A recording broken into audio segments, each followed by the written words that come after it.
Comportment, the manner in which you comport yourself, the way you walk, speak, and interact with others, both verbally and non-verbally. This includes your posture, your dictation and voice, etiquette and manners, and mannerisms you use when you're talking or listening to someone. Comportment speaks volumes before you even utter a word. It's important to understand what we're starting from, the inside, and moving outward. We begin with preparation, the work you do before you step outside your front door or present yourself or your skill to the outside world. This is the work, the process no one else really sees. Now we are going to continue going through this book, Old Money, New Woman, How to Manage Your Money and Your Life. And as you would have just heard, we are talking all about comportment. Now, I actually didn't know the difference between deportment and comportment, so I thought that we could dive into that just a little bit more. Now, if you've been watching all the videos in this series, this video will complement the last one where we discussed all things preparation. So if you haven't watched that one, maybe go watch that one before you watch this one. The thing that I took away the most from this chapter of the book is the way you conduct yourself will remain constant no matter what the situation. And so no matter what situation you find yourself in, these are things that you should be practicing. So first, let's talk about posture. I feel like that's the first thing that people think of when they think of deportment. If you've never heard of deportment or thought about your posture, basically we're referring to the way that you are sitting, standing, or walking. The thing is about posture is that it communicates confidence or a lack thereof. And posture, I feel like people really don't think about this, but posture is also a very important component to your health. If you want to go do a quick Google search about the Queen and how she maintains her posture and how that has affected her health in her later years, you'll learn a lot. Now, with that being said, if you struggle with your posture, like I feel a lot of us do, you can get a brace that you can wear, and that kind of keeps you sitting upright a little bit more.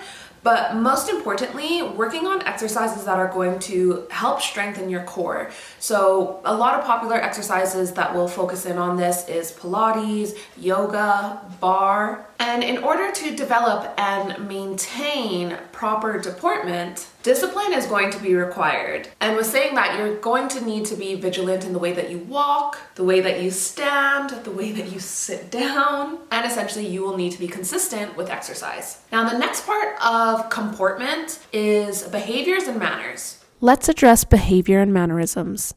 If you've adopted a dumb blonde, sex kitten, militant feminist, faux intellectual, or any other persona, it's time to drop it. Shakespeare famously wrote that all the world's a stage and each of us play a part. It's fine to play your part. Just be yourself as you do. It will be easier to remember your lines, take direction, and act with integrity. Understand that people, not just women, sometimes behave in an inauthentic way in order to try and get attention, to be considered attractive, to be accepted, to protect themselves after getting hurt, or they don't think their genuine personalities are good enough. Intelligent and aware adults see through these shallow performances and find them fatiguing, even if they're somewhat sympathetic to the emotional pain beneath them. So let's shelve the facades.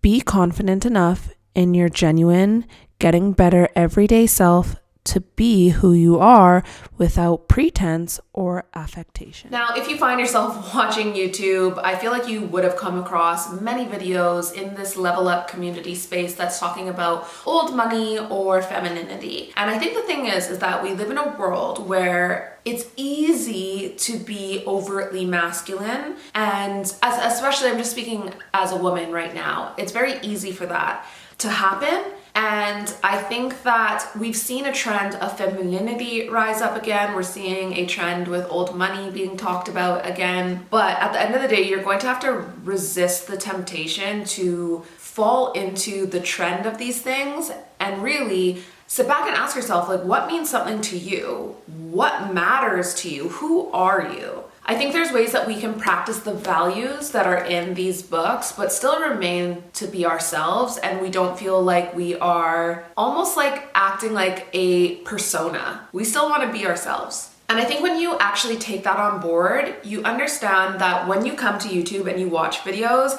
you can't take everything that you're hearing as a guidebook or a rule book, because we're all coming in at different angles, different deficits, and different skill sets. And so I'm somebody that very easily can be operating from my masculine side of things. I'm an entrepreneur, I'm a go-getter, and I've learned that I have to take a step back in many areas of my home and my life. You might not need to do that. Maybe you have more of a feminine approach to certain things. And so I just wanted to clarify that before we move into the next section. Use your femininity to your advantage. Strength, dignity, and grace are preferable.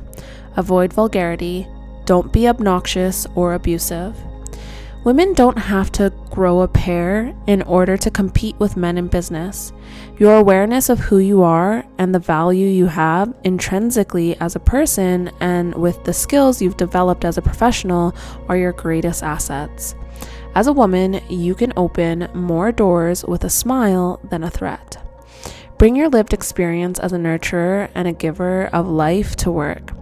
You don't have to be emotional, but you can be empathetic. You can be effective without being artificial. Bring your insight and intuition into the boardroom. These feminine attributes have tremendous value in business, politics, and society.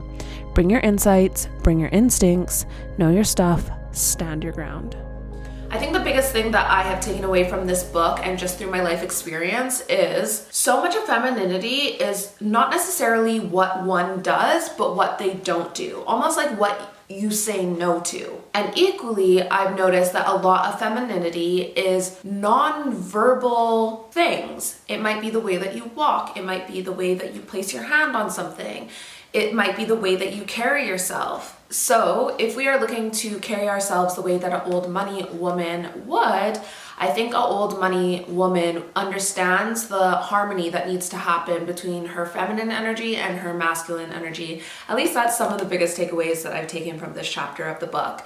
So let's look at some of the ways that we can practice our femininity while trying to implement the values of old money women. So I think it goes without saying, don't curse. Don't be overly dramatic. Think about how women on reality TV shows act. Is it poised? Is it elegant? Is it feminine? Typically not. Now, the next thing is don't be overtly sexual. Again, I think this one goes without saying. I think that there's women that we can see that maybe from previous years and they didn't necessarily come from a certain type of background, but they found fame and they used their sexuality to help enhance that or carry that, but it didn't really serve them and it didn't put them in the best light. They ended up getting looked at as a flake, as a bimbo, etc. And is that the way that you want to come across? When you think of old money women, is that how you think of them? Typically not. Lastly, you'll typically find women that are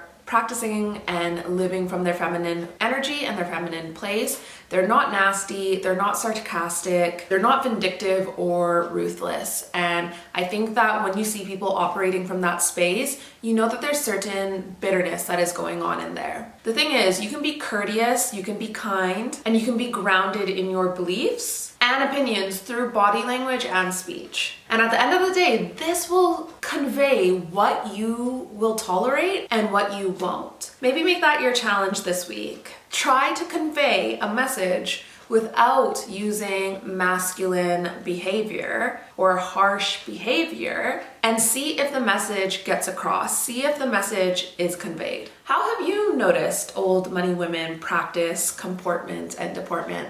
I would love to know your biggest findings with maybe the people that you've been observing in the comment section down below. Thank you so much for watching. If you like this series, please like the videos so I can gauge that you are liking this topic, and I would be so honored if you joined this little community. Hope to see you in the next one. Bye.